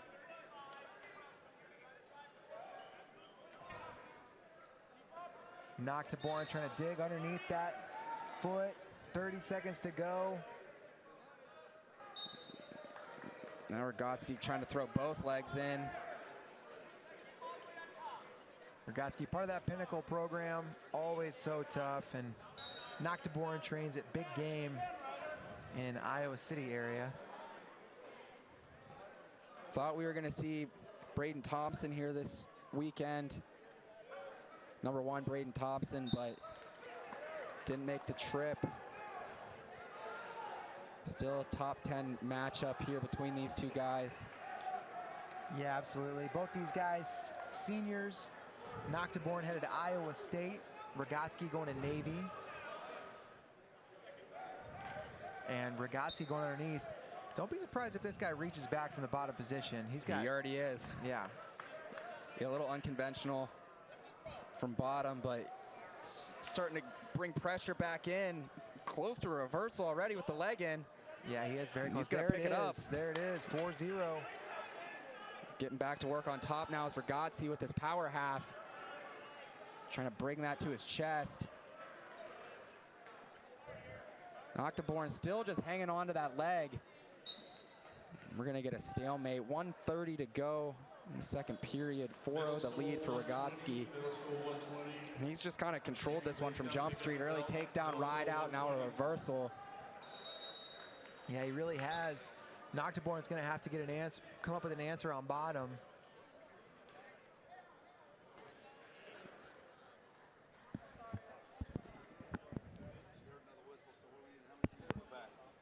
right, so 3 seconds. oh, the clock started when a whistle on another mat Yeah, I just need to put 3 seconds back on the clock. confused us. We're all good. Get back to it. Noctor sealing off now underneath. It's best position he's been in. Good adjustment up to his feet. Rotski with the lock, now looking for the mat return. Big mat Wow. return for Rotski. Little back arch in that one. Yeah. That might be 5 for wrestling freestyle, but Yeah. fortunately for Noctor, we are not. Yep, and he's now turned and faced, and Rotski's still working from a front head position, so no escape awarded just yet. Yeah, he's got to be able to clear that head. Got the elbow control. There's a stall warning on Rotski for not returning. And now he'll get the escape, will No Noctor. escape How is awarded. that? Yeah, There he's should- completely clear. Second stall call, but he didn't give Wait. the escape. I don't know how that wasn't an escape. They were in underhooks. Yeah, I don't understand that position. I don't understand that call. He was cleared. Okay, yeah, referees are going to confer. So they are going to give the escape in addition to the second stall warning on Rotski. Yeah, I didn't see him signal the escape. I don't think he did. But I think he thought he did, so Yeah. 4-2. Yeah, that's right.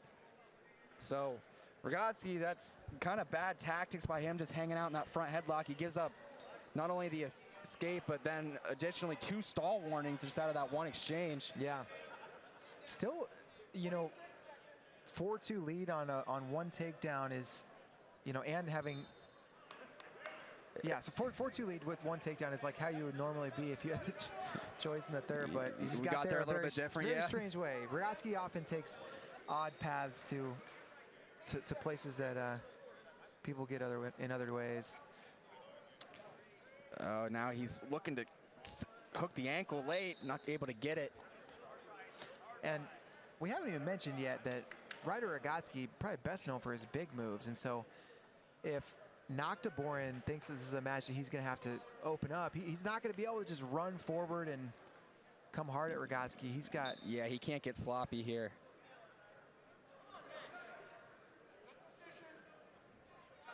He's got to really pick his spots. Shot attempt there, Rotski. Underhook coming up now, double unders. Another shot attempt, underhook for Noctor now, they clear.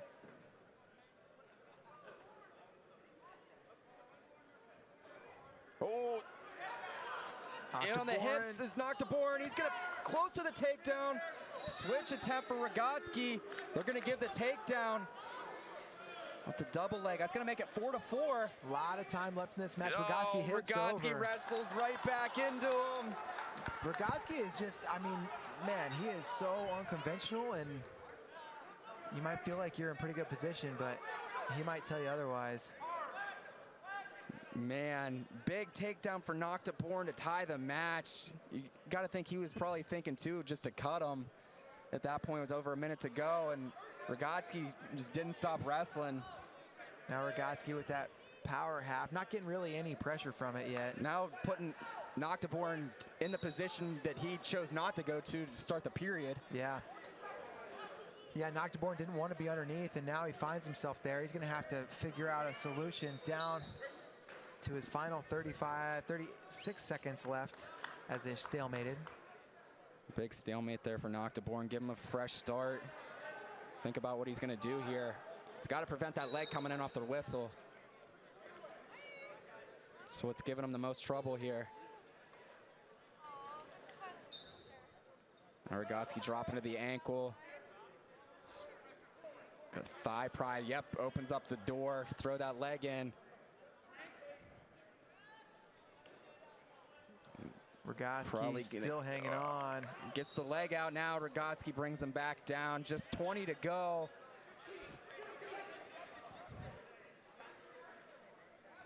Rotski looks like he might just cut him. Now he's going to drop to the leg. He has 2 stall warnings, so he's got to be careful here. Now, Noctor looking for a Jonesy tilt.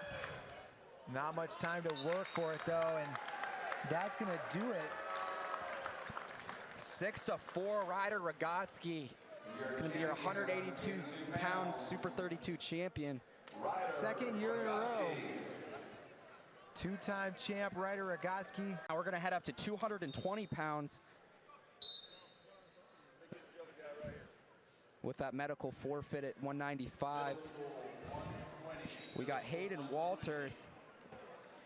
He's taking on Dylan Russo. Walters, number 5 in the country. He's up from 195, where he's been ranked for quite a while. And Russo, number 10 in the country. So this is a top 10 matchup. Russo from Ohio and until quite a bit bigger. Top 2 seeds here, 220 pounds. Didn't happen very much this weekend when we saw our top 2 seeds hit in the finals. These guys were able to survive through meat grinders of brackets that are here in Super 32. Shot attempt there from Russo. Walters followed it down, down block.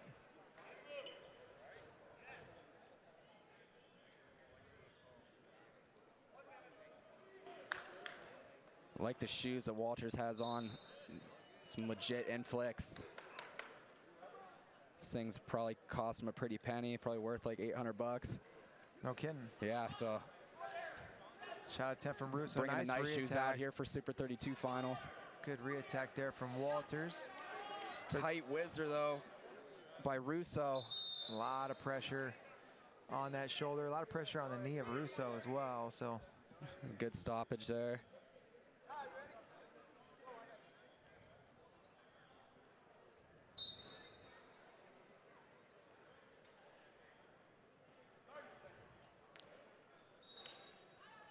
Man, Ohio, they had a pretty good showing here at Super 32. Several finalists, a lot of guys in the placing rounds.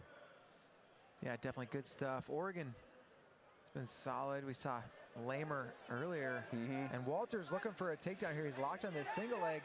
Short time left. Looking for the trip. There He's it gonna is. get it. Ooh, they're gonna wave it off. Still 5 seconds to work for it. Russo in the splits. Cuts him down to the Close. hip. It's close. No points awarded. Looks like we're probably gonna see a challenge here from Walters' coaches. Not surprised there. It was very close on 2 occasions there.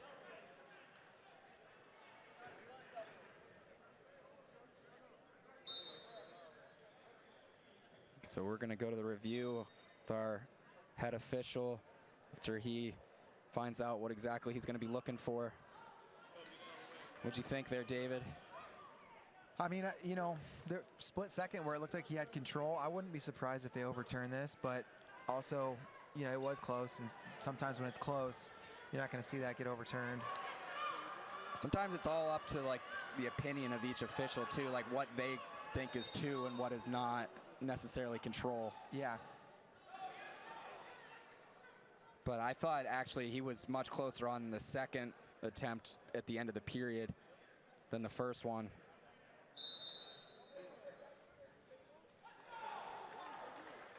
He added 2 and waiting for that review. And here is a look at it. Yeah, that was quick. It was very quick. So they're probably not going to overturn this, would be my guess. No, I think he was closer on this one, which that one I could see be calling 2. I think that came after time had expired. Yeah, I think you're right. So yeah, our angle, where we're looking at it from the other side, where, you know, we saw the hip hit first, and you know, the angle they're going to be looking at it from review, I don't think they're going to. Yeah, I don't see that being overturned. No, they're going to keep it the way it is. Yeah, that was really quick.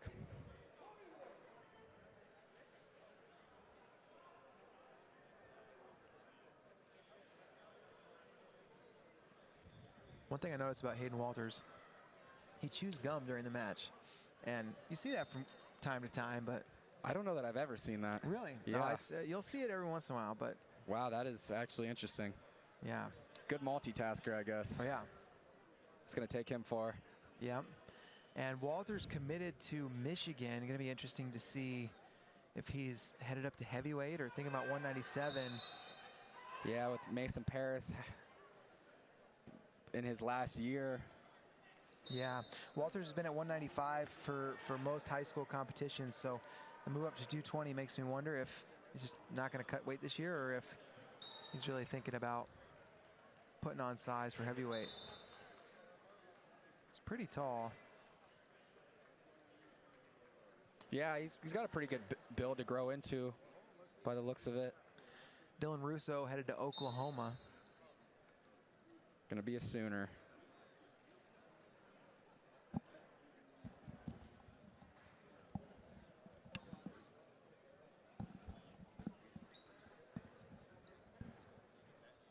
Still looking at this review. Yeah. Oh, they're taking a look at the time on this angle of the review. So this is what they are looking at. There's 1 second, and then, oh man, from this angle, It's pretty close. there's more time on the clock than I thought. Yeah, it depends on just like, because nothing really changed after it hit 0, so it just depends on if he thinks that's control or not. Yeah, he's going super slow through it. So there's 2 hip hits. 2 seconds on. 1. Yeah, they may give it. I could see it. Well, but the official was right. I mean, he's right there, Yeah. looking at that angle, and he never awarded the control, even regardless of the clock. So. Yeah. It'll be a hard one to overturn, I think. After video review, call on that is overturned. Okay, so Oh. they are going to give a takedown. 1 second on the clock. It's a good challenge there by Walters' coaches. It's going to take a 2-0 lead with just 1 second on the clock in the first period. That is massive.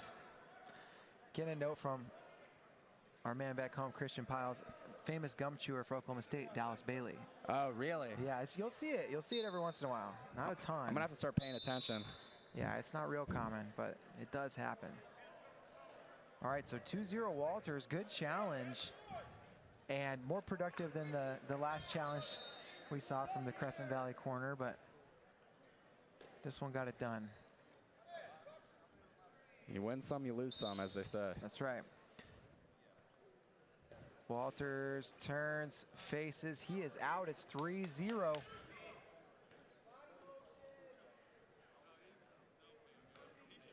Heavy clubs now coming from Walters.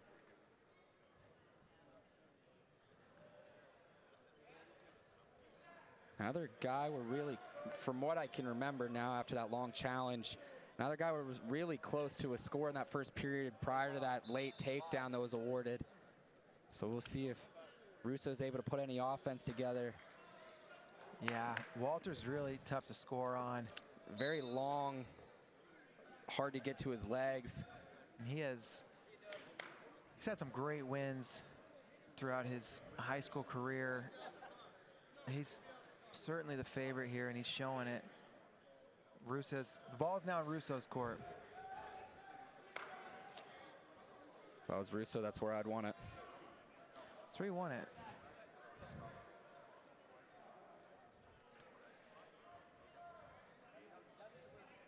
.50 to go here in the second. Not really much happening in the second period. As I say that, shot from Walters. Russo able to get his foot back. Now in an over-under position. Russo trying to clear. He's able to circle center. 35 left. Back to the hand fight. Russo trying to take ground. Comes Big up. Underhook. Walters just shucks him out of it. Now, ooh. Nice little club to the sweep. Didn't really fully commit to it though, Walters, so he didn't get to the leg, but looked like it was there.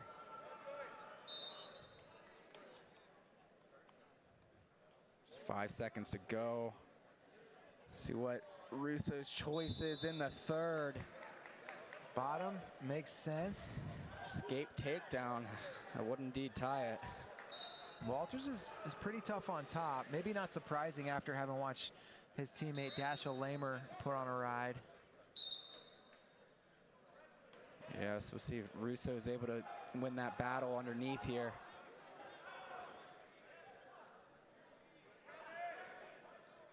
Hooking that ankle. Walters now hopping sides. Russo up to his feet. He's got the lock broke. He's able to kick away. It's 3-1. 140 to go in the third. Russo's got to put some offense together here. Wasn't really able to ride Walters at all in that second period, so takedown ride out would be big here. If not, he's got to be thinking a couple takedowns. Underhook for Walters. He's taking Russo to the edge. Driving him out to that, trying to get to that far ankle. And they go out of bounds. Just an action call. Wondered if we'd see stalling, but nothing doing. 1:10 to go in the third. Shot for Russo, re-attack, Walters, 360. Nice job, Russo. He's in on the leg. Missed it the first time, then re-grabbed, was able to get it. He should pull him center now. Walters wrestling back in. Walters now locks through that crotch, a little bit unconventional position. Lots of time left on the clock, 50 Odd seconds. position here. Russo's got to try to keep wrestling here. It's the closest he's been to a score. But with that crotch lock for Walters, it's going to be hard. Now it's sort of like a Navy ride. Hooking that bottom leg is Walters. And he gets the stalemate. It's a great re-attack there. That was definitely Russo's best attempt so far. He was putting himself in position to score, but Walters' good adjustments. Ended up in a funky position. Yeah, now, very unconventional there. Just under 30 to go. Russo needs a takedown here. Russo tried slide by and Nice shot. man, really nice sprawl there. Just got his foot out of the way. Wow, good re-attack by Walters. He's gonna ice it with that takedown. Shot by Russo. Walters just snapped him the other way. Gets to go behind. He's gonna win himself a Super 32 championship belt. Hayden Walters bringing one home to Oregon. Super 32 champ at 220 pounds. He gets the win, gets the hand raise. 20 pounds, Hayden Walters. There it is. Champion at 220 pounds. Re-attack to a belt. And here we go, final match of the day. Parker Frehll, Aiden Fackler. Fackler with the black singlet, red ankle bands, and Frehll in the blue. I don't know if we've seen a match yet with both guys wearing the Super 32 singlet, and it doesn't look like we're gonna have one. Yeah, I don't believe we did, which is sort of odd. These guys like to represent like their clubs and their schools though, so I can appreciate that. Super 32 finalist singlets are pretty sick though. They're pretty cool. They got the freestyle lines on there just in case these guys want to wear them overseas. Yeah, I like that. Aiden Fackler, he's on a hot streak right now, coming off wins over number 9 Max Asiardi in the quarterfinals, and then he got the win over number 7 Matt Moore in overtime. Now he's looking for a single leg on Fackler. He's got the leg elevated, or excuse me, on Frehll. 2 awarded. And they're going off the mat. Fackler leads. I think they have the names wrong.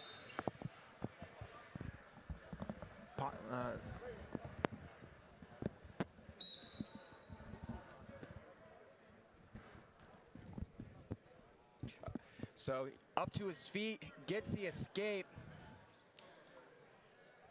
Make it 2-1 now. 40 to go in the first period.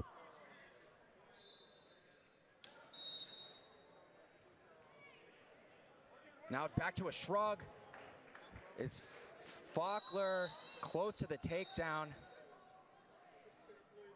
No score there. Referees are going to confer on that takedown. No 2 awarded originally. Yeah, they're going to decide. No takedown there. Still 2-1, a little under 30 to go in the first.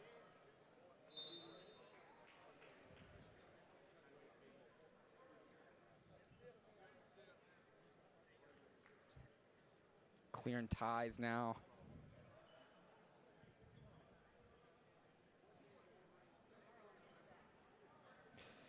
So we actually have the names wrong here. Yeah, names are incorrect on the screen, so it's Frehll who's in the blue and Fackler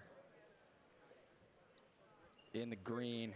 or yeah, sorry, Frehll in the red, Fackler in the green ankle bands. Mm-hmm. Yeah, so Frehll leads 2-1. Sorry, That's confusing.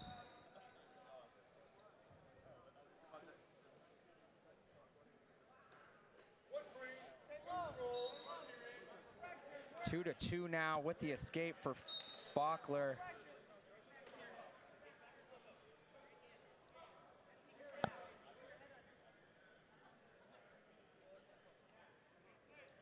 Now shrug for Frehll.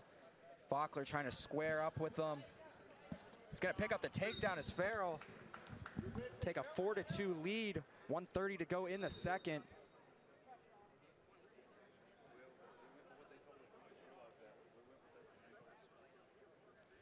Okay, I do believe we have it fixed now. Frehll in the lead, 4-2 over Fackler. 1:12 to go in the second period. Frehll came out to a hot start here. That early takedown now picks up another one.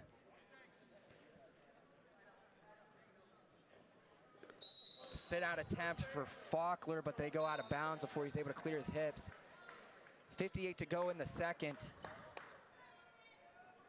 It'll be Frehll's choice in the third. Fackler's escaped twice. So this could be a big ride out for him. Nice trip. Fackler looked for that little switch attempt, but Frehll followed.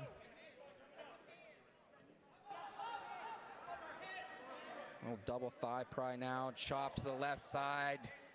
Breaks him down flat. Does Frehll.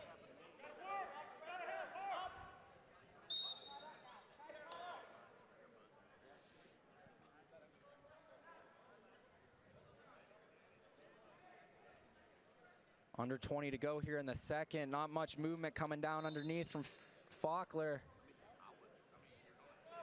Frehll putting on a tough ride, 10 to go. Yeah, bringing a lot of pressure out on that wrist to the left side. Frehll looks like he's gonna get this ride out with choice in the third. All right, he's gonna go underneath to start the third period, try to add to his lead.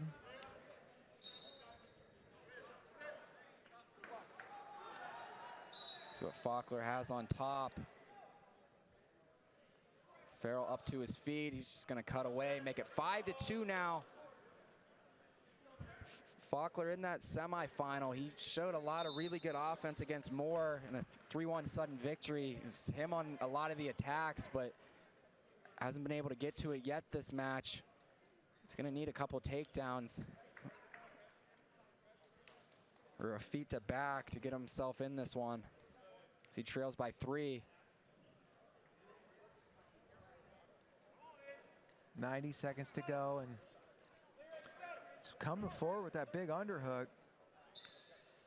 Frehll just clears out.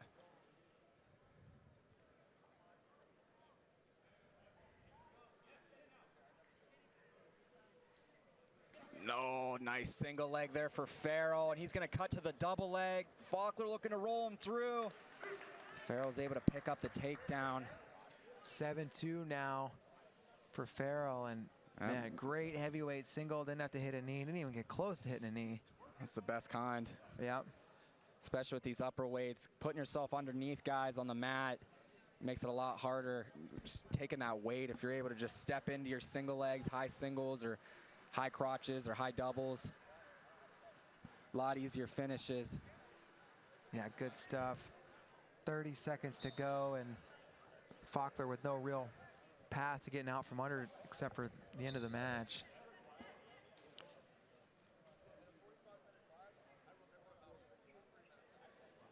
Yeah, just a tough ride being put on here by Frehll, not really giving him any room to breathe. Just breaking him down to his belly.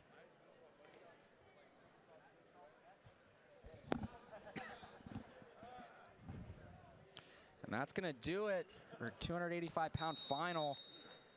Parker Frehll, yeah, gets it done. He's gonna get a belt. And yeah, hats off to Aiden Fackler. Great tournament.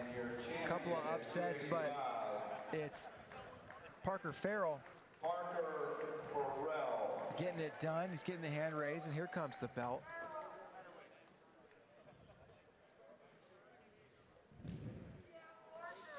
All right, so